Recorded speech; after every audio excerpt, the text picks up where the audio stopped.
기라고 하는 것은 이스라엘 백성들이 시내산에 머물 때 하나님께서 주신 말씀이에요. 그래서 이제 앞으로 하나님께서 약속하신 땅, 가나안 땅에 들어가서 어떻게 살아야 되느냐. 이게 보면 계속해서 거룩이라고 하는 말씀을 하세요. 거룩. 네. 그래서 하나님이 거룩하시니까 1장부터 15장까지 거룩하신 하나님 앞에 나가는 방법 말씀하셨고요. 그 다음에 17장부터에서도 역시 하나님 앞에서 하나님의 백성으로서 거룩하게 살아가는 방법. 그러니까 첫 번째는 거룩하신 하나님 앞에 나가는 방법. 두 번째는 거룩하신 하나님 앞에서 우리가 어떻게 거룩하게 살아야 되느냐. 그런 문제를 계속 자세하게 가르치셨죠. 그래서 1장에서 7장에서는 제사제도를 통해서, 그리고 8장부터 10장까지는 제사장 제도, 우리 지난주에 공부한 11장부터는 정결한 음식이라든지 또 그 출산에 대한 또는 그 나병, 윤출병 이런 거를 말씀을 드렸고요. 그리고 나서는 이제 제사를 통해서죠. 18장부터 20장까지 이제 우리가 오늘 공부할 부분들 일상생활의 규범입니다. 규범. 그리고 25장 이하에 가서는 절기죠. 절기. 절기를 통해서 우리가 어떻게 하나님 앞에 나갈 것인가. 하나의 절기라고 하는 것은 하나의 행사가 아니죠. 하나의 세레모니가 아니라 하나님 앞에서의 거룩한 삶을 그렇게 실천해 보이는 거죠. 그런 부분들을 오늘 공부를 하겠습니다. 오늘 우리가 이제 공부할 부분이 16장부터 공부를 할 건데요. 이 거룩이라고 하는 것은, 거룩은 생명이다.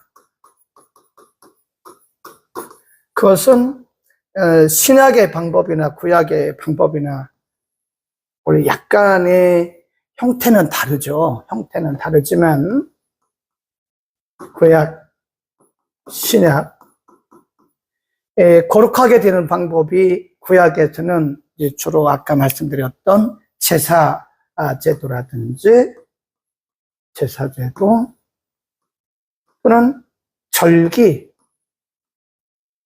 또 거룩한 삶의 교범, 이제 이게 율법이죠. 율법. 이게 율법입니다.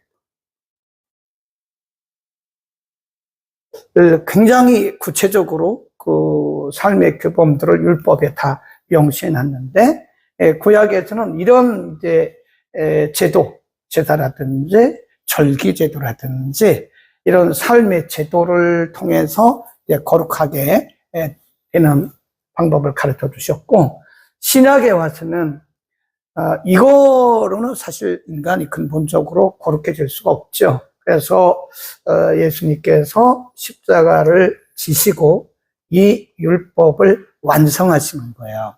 십자가를 통해서 자신의 몸을 들이시고 죽으심으로써 이런 어려운, 이런 구약의 모든 제도와 율법들을 다 완성을 하십니다. 그래서 이제 신약에 와서는 이거를 무시하는 건 아니지만 이거를 예수님이 다 이루셨기 때문에 신약에 있는 성도들은 그리스도의 보혈 또는 그리스도의 의, 이제 우리가 의가 첨가된다 그래서 우리는 이거를 칭의라 그럽니다. 또 하나는 말씀,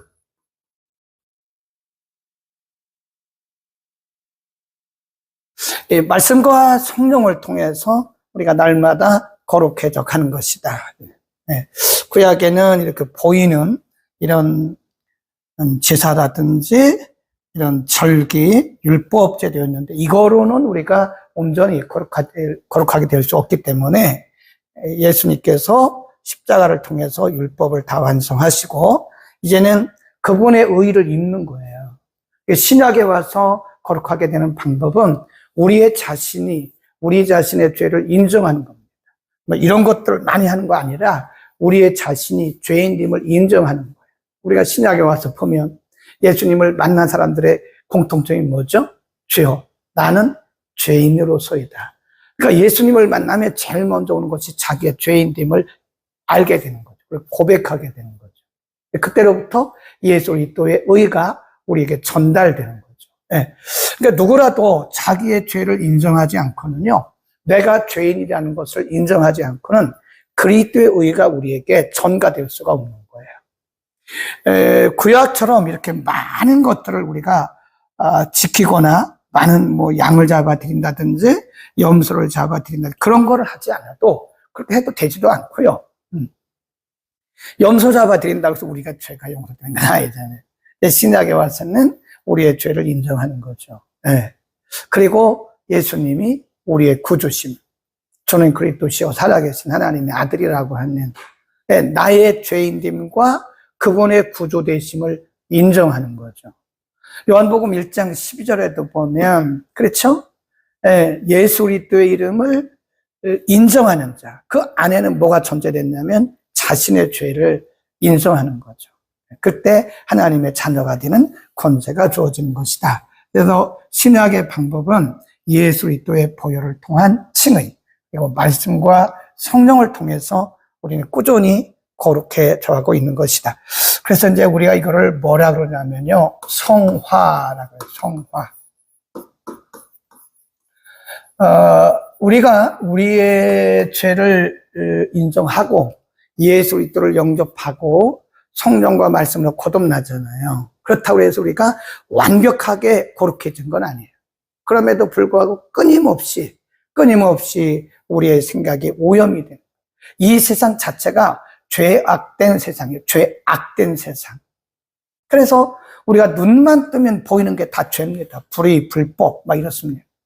그럼에도 불구하고 사람들이 그것이 죄인지 모르고 그것이 악인지 모른다는 거죠. 그 속에서 우리가 살아가는 거예요. 그러면서 우리도 거기에 오염돼 가고 묻어져 가는 거죠. 그러나 우리는 그냥 끝나는 게 아니잖아요. 계속해서 말씀과 성령을 통해서 우리의 죄를 인정하고 또 회개하고 인정하고 회개하고 인정하고 회개하고 이러면서 우리가 점진적으로 우리의 생명이 다할 때까지 점진적 성하다.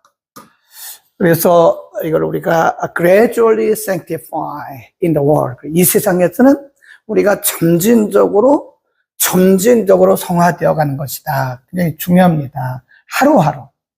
우리가 살다 보면 우리가 잘 거룩하게 살다가 또 떨어지고. 그렇죠. 누구나 마찬가지죠. 기도 열심히 하고 말씀이 충만할 때는, 은혜가 충만할 때는 이렇게 거룩해져 하다가 사람이 항상 충만한 건 아니잖아요. 우리 가운데 그 누구도 계속 이렇게 믿음이 올라가는 사람은 많이 없을 거예요. 있기는 있는데 드뭅니다. 가다가 떨어지고 계속 이러는 거예요. 이러면서 이게 점점 줄죠. 그러면서 이렇게 올라가는 거예요, 이게.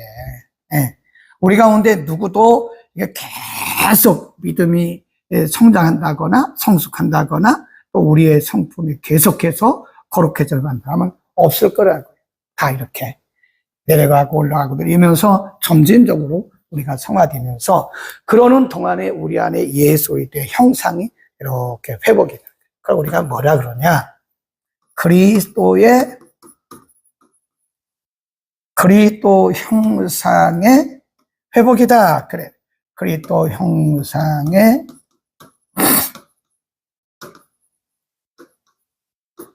우리도 모르죠, 사실은. 우리 자신도 내 안에 지금 예수 그리스도의 형상이 회복되고 있는, 처음에 우리를 만드셨던 그 모습으로 회복되어 가고 있는지 우리 잘 모르죠. 그러나 우리의 성품을 통해서 우리의 삶을 통해서 일어나는 여러 가지 결과들을 보면서 우리가 연약하긴 하지만 때로는 넘어지기도 하지만 우리는 점진적으로 성화되어 가고 있다는 사실을 스스로도 알게 되고 또는 이 다른 사람들이 볼 때도 아 저분은 많이 변했네 그런 거예요.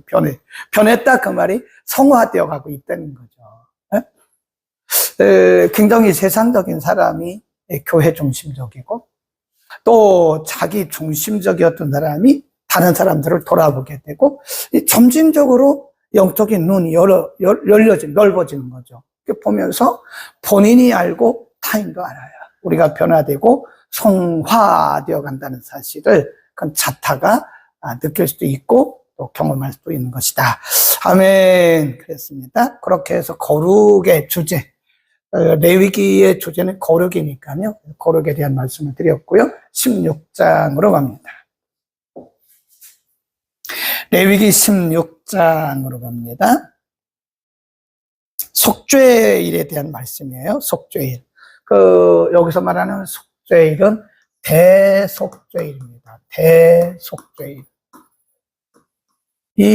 우리가 이제 속죄에 대해서, 대속에 대해서 말씀을 드렸는데, 이게 이제 성막이에요, 성막. 성막이고, 여기가 이제 휘장입니다, 휘장.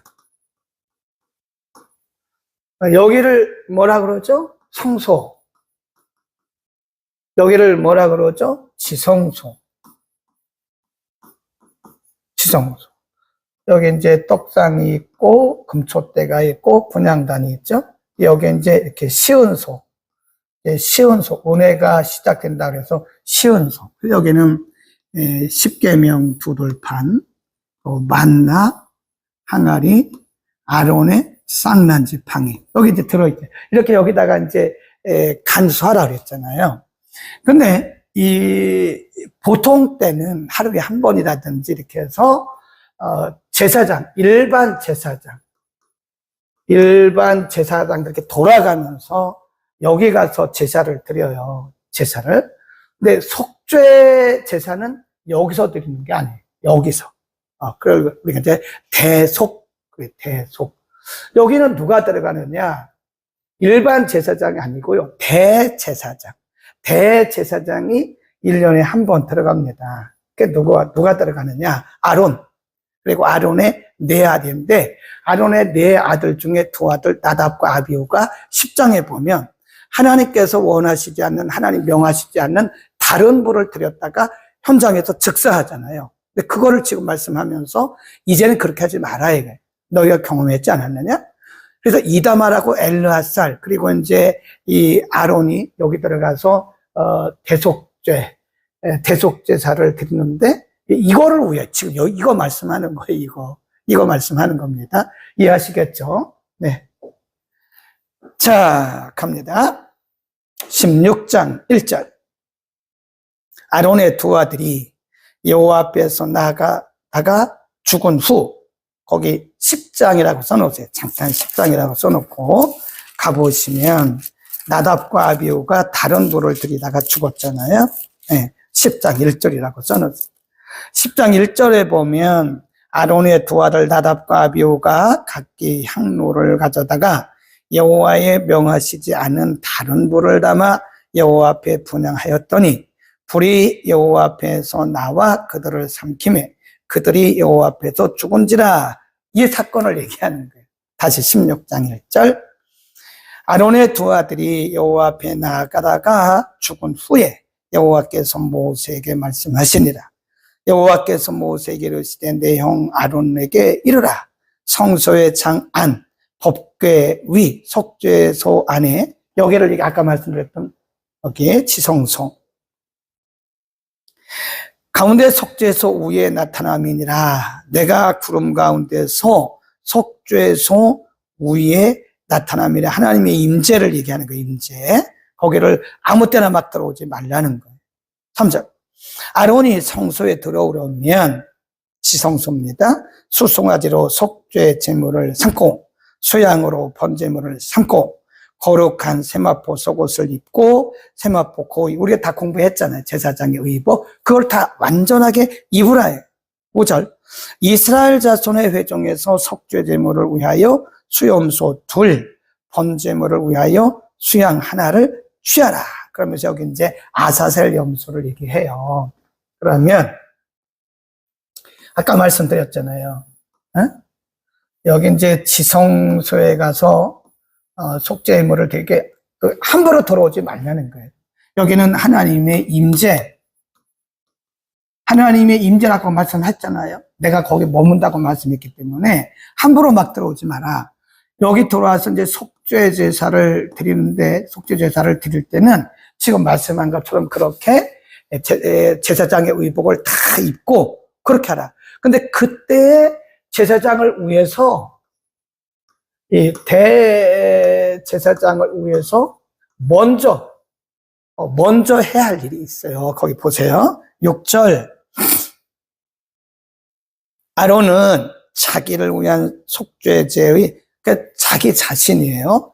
자기를 위한 속죄제의 수송아지를 드리되 자기의 권속을 위하여 속죄하고 또 그 두 염소를 취하여 회막문 여호와 앞에 두고 두 염소를 위하여 제비 뽑되 한 제비는 여호와를 위하여 또 한 제비는 아사셀을 위하여 할지며 아론은 여호와를 위하여 제비 뽑은 염소를 속죄제를 드리고 아사셀을 위하여 제비 뽑은 염소는 산대로 여호와 앞에 두었다가 그것으로 속죄하고 아사셀을 위하여 광야로 보내라. 그게 중요한 말씀을 지금 하고 있는 거거든요. 염소 2마리.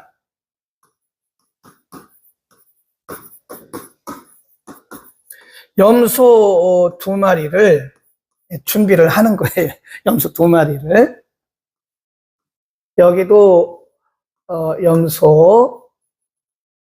염소라 그래요. 염소처럼 안 생겼으니까 염소 썼어요.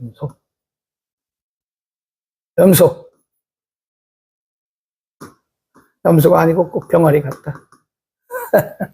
그래도 염소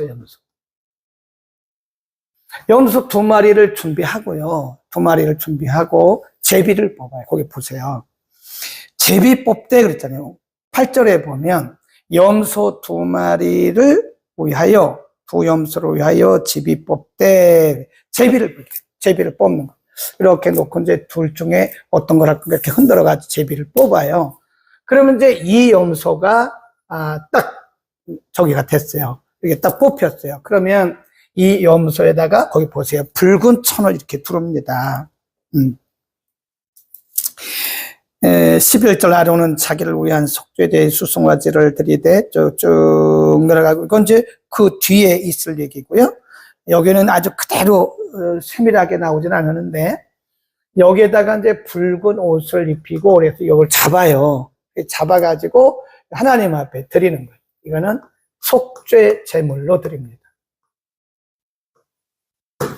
두 번째 뽑힌 이 염소에게는 붉은 옷을 이렇게 여기 둘러가지고요. 얘를 광야로 내몰아요. 광야로. 네. 그래서 이거를 아사셀 염소라 그래요. 아사셀이라는 말은 대신 진다, 그런 뜻입니다. 대신 진다. 또는 감당한다, 그런 뜻이에요. 아사셀이 이름이 아닙니다. 아사셀 염소 그러니까 저 염소 이름이 아사셀이야. 그게 아니고 아사셀이란 말은 대신 진다.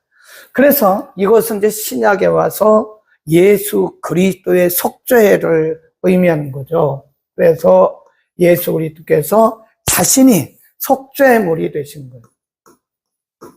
그리스도의 속죄. 그리고 이것은 우리의 죄를, 이제 그 아론이 한 마리는 속죄 제물로 드렸잖아요. 한 마리는 산채로 광야로 그냥 쫓아내버리는 거예요. 멀리 쫓아내는 거예요. 그러니까 그게 뭘 의미하냐면 우리의 죄를 도말했다, 그런 뜻이에요. 우리의 죄를 멀리 도말했다, 멀리 쫓아냈다. 죄를 해결하신. 우리의 죄를, 그 아사셀 염소라는 것은 예수님께서 우리의 죄를 대신 지시고, 그 말이죠. 이해하시겠죠?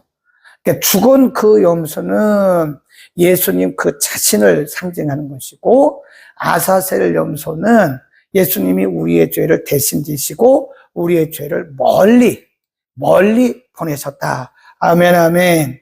그런 의미입니다. 예. 아사셀 염소. 이해하셨죠? 자, 넘어갑니다. 쭉 넘어갑니다. 29절로 갑니다. 29절. 너희는 16장 29절 너희는 영원히 이 규례를 지킬지니라. 7월 곧 그달 10일에 너희는 스스로 괴롭게 하고 아무 일도 하지 말 때 본토인이든지 너희 중에 우고하는 객이든지 그리하라. 이날에 너희를 위하여 속죄하여 너희로 정결케 하리니 너희 모든 죄에서 너희가 여호와 앞에 정결하라. 이게 뭐 속죄의 일을 얘기합니다. 속죄, 아까 말씀드렸던 속죄, 이런 속죄일을 매번 지켜라. 30일 이는 너희에게 큰 안식일인즉 너희는 스스로 괴롭게 할지니 영원히 지킬지니라. 그 기름 부음 받고 위임되어 그 아비를 대신하여 제사장의 직분을 행하는 제사장은 속죄하되 세마포 곧 성의를 입고 지성소를 위하여 속죄하며 회막과 단을 위하여 속죄하고 또 제사장들과 백성의 회중을 위하여 속죄하라. 30자 거기 줄 보세요. 이는 너희의 영원히 지킬 규례니라. 근데 이게 인간으로 그때 당시는 이것이 너희의 영원히 지킬 규례라고 말씀했는데 이제 구약으로서는 맞죠. 구약에서는 다른 방법이 없잖아요. 죄를 용서받을 수 있는, 죄 씻음을 받을 수 있는 다른 방법이 없어요. 그러니까 그때로서는 영원히 지킬 규례라고 말씀했지만 이 말씀을 하실 때는 여기에 하나님은 항상 미래를 보시니까 이 안에는 뭐가 들어있는, 그리스도의 복음이 들어있는 거예요. 복음. 앞으로는 너희가 지금은 이렇지만 앞으로는 내가 보낼 예수 그리스도, 속죄의 양이신 예수 그리스도를 통해서 너희가 이제 죄사함을 받게 될 것이라고 하는 이 속에는 그리스도를 통한 복음이, 그리스도를 통한 죄 용서함, 복음, 용서의 복음, 죄 사함의 복음이 들어있는 것이다. 아멘. 구약이나 신약이나 다 죄를 용서하신 것이 하나님의 은혜다. 17장으로 갑니다. 조금 이렇게 띄워놓겠습니다. 10절. 피에 대한 거. 17장 10절. 무릇 이스라엘 집 사람이나 그들 중에 우고하는 타국인 중에 어떤 피든지 먹는 자가 있으면 내가 그 피 먹는 사람에게 진노하여 그를 백성 중에서 끊으리니 육체의 생명은 피에 있습니다. 여기서 피를 먹는단 말은 실제로 우리가 피를 먹는 것도 말하지만 음식으로 먹는 것도 말하지만 피를 흘리는 것, 사람의 생명을 해하는 것을 의미하는 거죠. 예. 육체의 생명은 피에 있습니다. 내가 이 피를 너희에게 주어 단에 뿌려 너희의 생명을 위하여 속하게 하였나니 생명이 피에 있으므로 피가 죄를 속하느니라. 14절. 모든 생물은 그 피가 생명과 일체라. 그러므로 내가 이스라엘 자손에게 이르기를 너희는 어느 육체의 피든지 먹지 말라 하였나니 모든 육체의 생명은 그 피인즉 오늘 피를 먹는 자는 그건 저지리라. 18장으로 갑니다. 이제 가증한 일에 대해서, 가증한 풍속에 대해서 쭉 말씀을 하고 있는 거예요. 18장으로 갑니다. 여기서부터는 이제 거룩한 삶의 규례들, 이 규례들에 대해서 아주 구체적으로 우리의 삶에서 일어날 수 있는 거룩한 삶의 규례들이 구체적으로 말씀하고 있어요. 보세요. 1절. 여호와께서 모세에게 일러 가라사대 2절. 너는 이스라엘 자손에게 고하여 이르라. 나는 여호와 너의 하나님이라. 이걸 전제하는 거예요. 그러니까 이런 거룩한 삶의 규례를 말씀하면서 이게 누구의 말씀이냐? 누구의 말씀? 응? 말씀의 근거가, 이 규례의 근거가 누구냐? 그의 근거. 예를 들어서 사람이면 해도 되고 안 해도 되는 거죠. 근데 지금부터 말씀하시려고 하는 그 말씀의 근거가 누구냐? 근거. 말씀의 원천이 누구냐? 원천. 누구라 그래요? 거기 나오잖아요. 이 말씀을 하신 분이 누구냐? 거기 보니까 나는 여호와 너의 하나님이다. 예, 야훼다. 야훼. 여호와 너의 하나님. 이 말씀을 하신 분이 누구냐? 바로 너희를 창조하고 인간의 생사 화복을 주관하시는 야훼라. 야훼. 오늘날도 마찬가지예요. 오늘날도 말씀의 권위가 많이 떨어졌어요. 말씀의 권위가 떨어졌어요. 그러니까 말씀을 들으면서 목사님의 말을 듣는다고 생각합니다. 어떤 사람은 뭐 눈을 감고 있고 어떤 사람은 딴짓하고 이래요. 참 심각해요. 말씀을 안 듣습니다. 왜 그러죠? 사람의 말로 들으니까. 우리가 살고 있는 시대는요, 말씀의 권위가 아주 떨어졌습니다. 그러니까 사람들이 다리를 꼬고 말씀, 정말 안 되는 거죠. 다리를 꼬고 휴대폰을 보면서 말씀을 여벌로 듣고 그냥 한 귀로 듣고 한 귀로 혼 거. 이게요, 하나님을 무시하는 거예요. 하나님의 말씀을 한 귀로 듣고 한 귀로 흘러요. 말씀을 전하는 사람이 부족하죠. 물론 목사가 뭐 완벽합니까? 누구나도 마찬가지죠. 실수도 많죠. 그러나 그 입을 통해서 나오는 말씀은 사람의 말이 아니에요. 네? 데살로니가 교회 성도들이 정말 젠틀한 성도들입니다. 왜 그럴까요? 하나님의 말씀을 들을 때 뭐라 그랬어요? 사람의 말로 듣지 아니하고 하나님의 말씀으로 들으니 그러하다. 말씀의 권위를 인정해야 되는 거예요. 사람의 말로 들으면 여러분은요, 지금 정말 믿음이 없는 불신자하고 비슷한 사람이에요. 네. 사람의 말이 아니라니까 하나님의 말씀이라니까요. 그러니까 말씀의 권위가 아주 땅에 떨어졌어요. 네. 말씀을 뭐 자기 마음대로 해석을 하지를 않나, 말씀 듣는 시간에 다리를 꼬지 않나, 말씀 듣는 시간에 뭐 딴짓을 하지 않나, 말씀 듣는 시간에 또 눈을 감고 자기 잡념에 잠기지를 않나? 그 요즘에 말씀의 권위가 너무 아니에요. 진짜 은혜 받더라고요. 애기 같아, 애기. 그러니까 하나님 그런 은혜를 주시는 거예요. 네? 그렇게 순수하고 심령이 깨끗하고 순수하니까 하나님께서 성경을 다 해석할 수 있는, 주석할 수 있는 그런 은혜를 주시는 거죠. 우리가 되지 못하게 교만하고 조금 아는 걸 가지고 뭐 많이 아는 것처럼 교만하고 그래봐요. 하나님이 닫아버리세요. 하나님은 교만한 사람과는 안 하십니다. 상대를 잘 안 하세요. 하나님은 교만한 사람은 물리치시고 겸손한 자에게 은혜 주세요. 그래서 여러분이 정말 말씀을 통해서 은혜를 받기를 원한다면요, 겸손하세요. 어디서든지 누가 주일학교 교사가 말씀을 전해도 그건 하나님의 말씀인 거예요. 읽기만 해도 그 말씀인 거예요. 말씀 앞에 두려워할 줄 알고 말씀을 거룩히 여길 줄 아는 이 사람이야말로 하나님께서 은혜를 주십니다. 여러분 가만히 보세요. 말씀을 잘 풀어내는 분들을 보면 다 겸손합니다.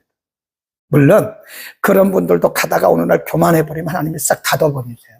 우리는 은혜의 물줄기가 하나님께부터 오는 거거든요. 근데 우리가 교만하잖아요. 물줄기가 끊겨요. 아멘, 아멘, 아멘 하세요. 인정하세요. 우리가 교만하면 은혜의 물줄기가 끊깁니다. 하나님은 겸손한 자에게는 은혜를 주시면 교만한 자는 하나님이 against, 대적하신다 그랬어요.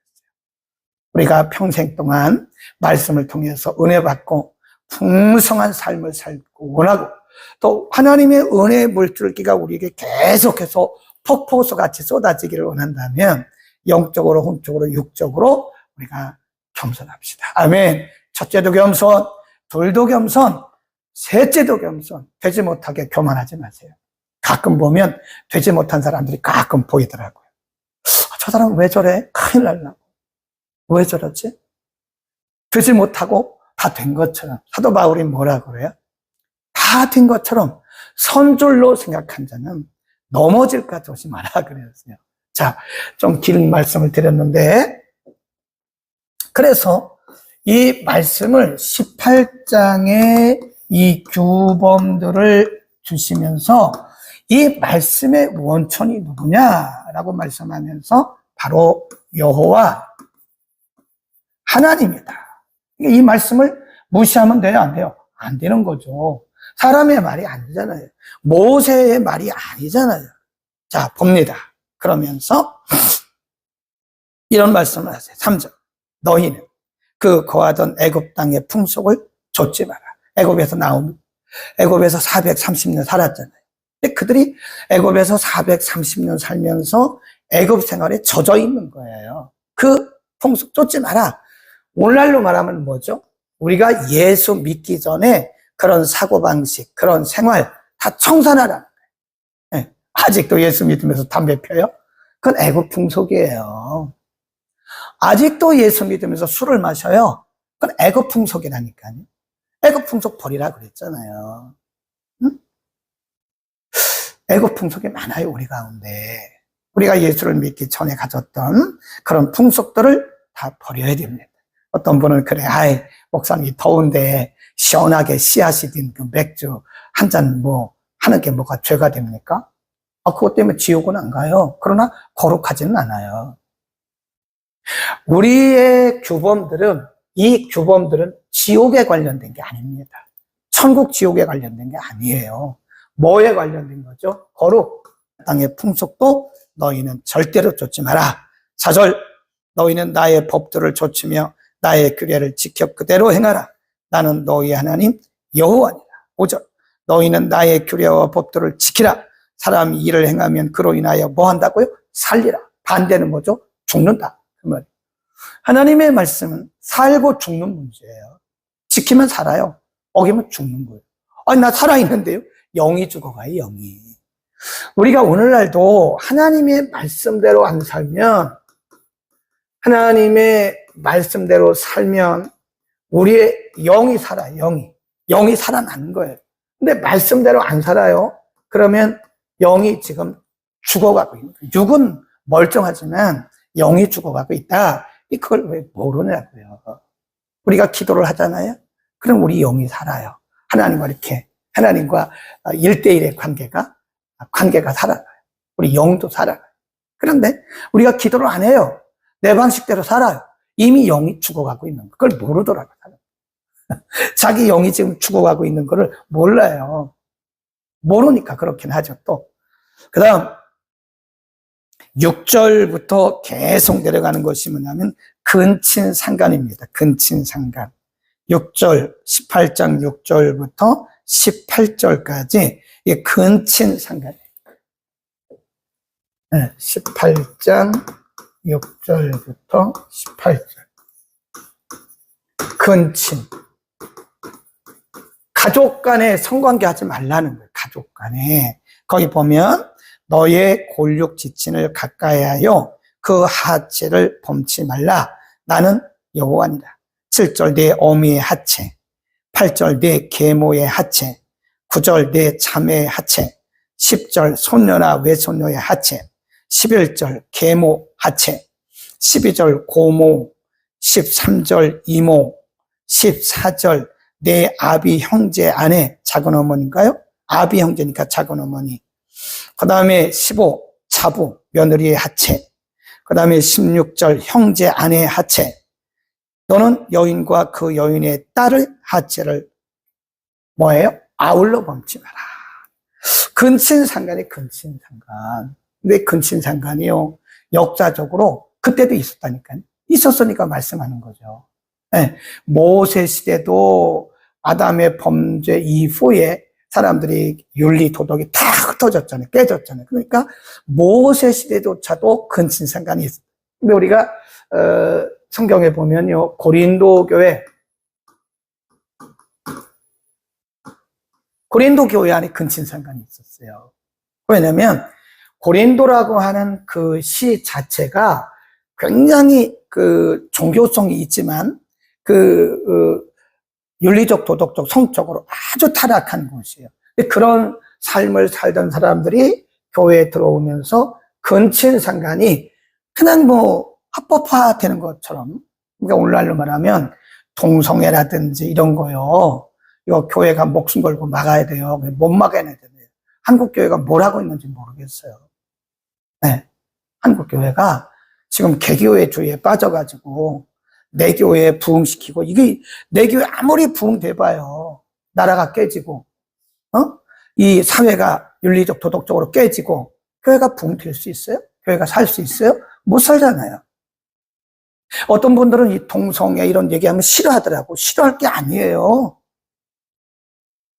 한국교회가 이 동성애법을 막아내지 못하면 우리의 후대들이 생각해 보세요. 여러분의 딸이 여자를 데리고 와가지고 말하기를, 부모님에게 소개하기를, 내 배우자라고. 네. 여러분의 아들이 남자를 데리고 와서 말하기를 배우자라고. 되겠습니까? 당장 우리의 자녀들이 그 피해를 끼치는 거 피해를 입는 거 아니겠어요? 네. 그러니까 이런 근친상간 이런 것들은 다 비성경적이다. 교회가 이런 윤리적이고 도덕적인 성경적인 이런 삶을 살아내지 않으면 안 된다. 타기를 더럽히지 말지니라. 너는 결단코 여기 타인의 아내와 통간하는 이거를 결코 너 자신을 더럽히지 마라. 21 너는 결단코 자녀를 몰래, 그 다음에는 하나의 신이었어요. 몰렉 신에게 바치지 마라. 그래서 불로 태워드리는 그런 일이 있었는데 하지 마라. 내 하나님의 이름을 욕되게 하지 말라. 22 너는 여자와 교합한 같이 남자와 교합하지. 이게 뭐죠? 동성애. 호모섹스라고 하는 동성애를 인정하지 마라. 그 다음에 23절 너는 짐승과 교합하여 자기를 더럽하지 말고, 네, 여자가 된 자는 짐승 앞에 서서 그것과 교접하지 말라. 이는 문란한 일. 이걸 뭐라고 하면 수간이라고. 이 수가 짐승 숫자입니다. 짐승수.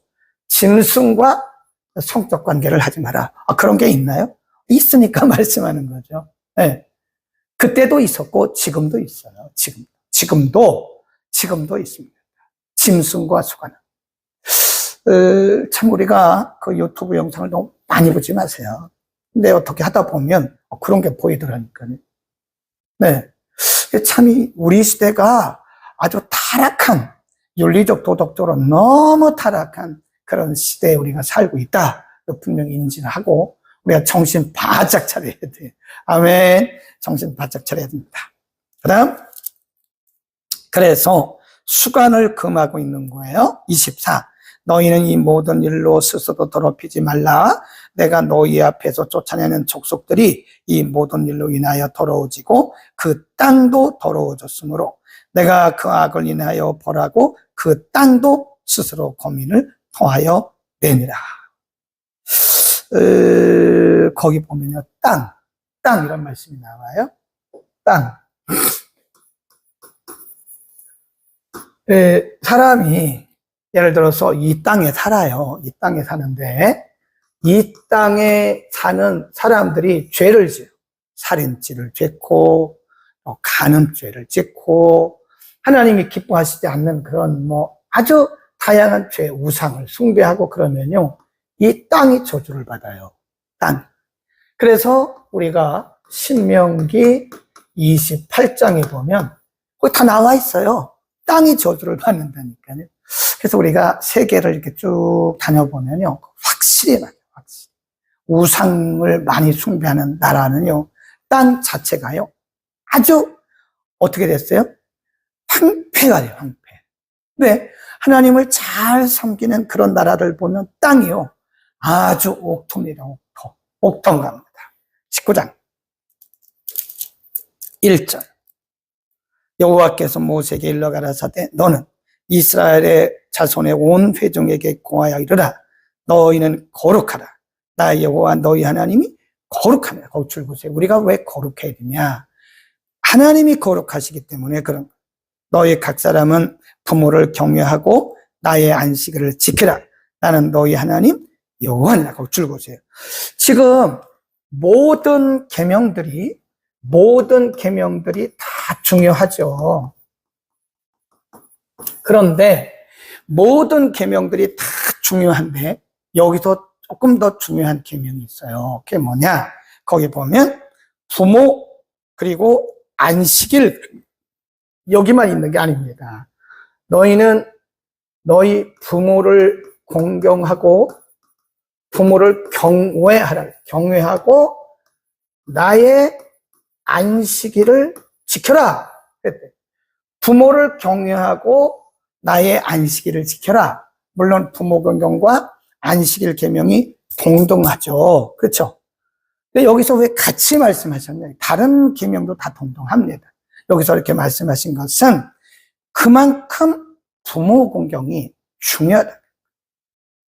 안식일을 아무리 잘 지켜도 부모를 박대하고 학대하고 부모를 저주하는 것은 50점입니다. 오늘도 마찬가지. 오늘도 우리가 다른 거 잘해도요, 부모를 제대로 섬기지 않으면 그건 50점이에요. 50점. 에베소서 6장에도 말씀했잖아요. 네, 내 부모를 공경하라. 이는 약속이 있는 첫 계명이 내가 이 땅에서 잘되고 장수하리라. 그랬죠. 이게 부모 공경은 이게 하나님의 중요한 계명인데 어떤 계명보다도 굉장히 중요시 여깁니다. 약속에 있는 첫 번째 계명이다. 이렇게 말씀하셨어요. 부모를 공경하라. 마지막 때가 되면요. 그 디모데후서 3장에 보면요. 마지막 때가 되면 사람들이 부모를 공경하지 않는, 부모를 학대하는. 여러분들이 아무리 기도를 많이 해도, 기도를 많이 해도, 예배를 많이 드리고 성경을 달달달달달달 외워도 여러분 부모를 학대하고 부모에 대한 경외심이 없다면 그거 회개해야 돼요. 점수 못 받습니다. 점수를 많이 받으려면 부모를 경외. 그게 왜 그러냐? 왜 그러냐? 하나님을 경외하라고 그랬고 또 내 부모를 경외하라 그랬어요. 이 단어가 같아요. 하나님께 하듯 부모에게 하라는 거예요. 네. 근데 그게 뭐냐면 이게 하나님의 영적인 질서예요. 하나님은 철저하게 질서의 하나님입니다. 이 질서를 깨면요, 하나님이 치시더라고 보니까. 가정에서 질서입니다, 질서. 이 가정에서 이 자녀들이 부모를 경외하는 것은 하나님이 정하신 가정의 질서예요. 또 아내들은 남편을 복종하라고 그랬어요. 근데 아내들이 남편을 막 함부로 하고 뭐 그럽니다. 질서가 깨진 거예요. 그럼 하나님이 그냥 두시겠어요? 남편들은 자기 아내를 자기 몸처럼 사랑을 하고 있어요. 근데 남편들이 아내 알기를 우습게 열고 막 반말하고, 뭐 반말은 좋아요. 욕하고 막 이런. 그러면 그것은요, 하나님의 질서를 깨뜨린 거예요. 부모는 자녀를 잘 양육하라 그랬어요. 내 부모들이 자녀들을 구타합니다. 막 함부로 합니다. 그것도 질서를 깨뜨린 거예요.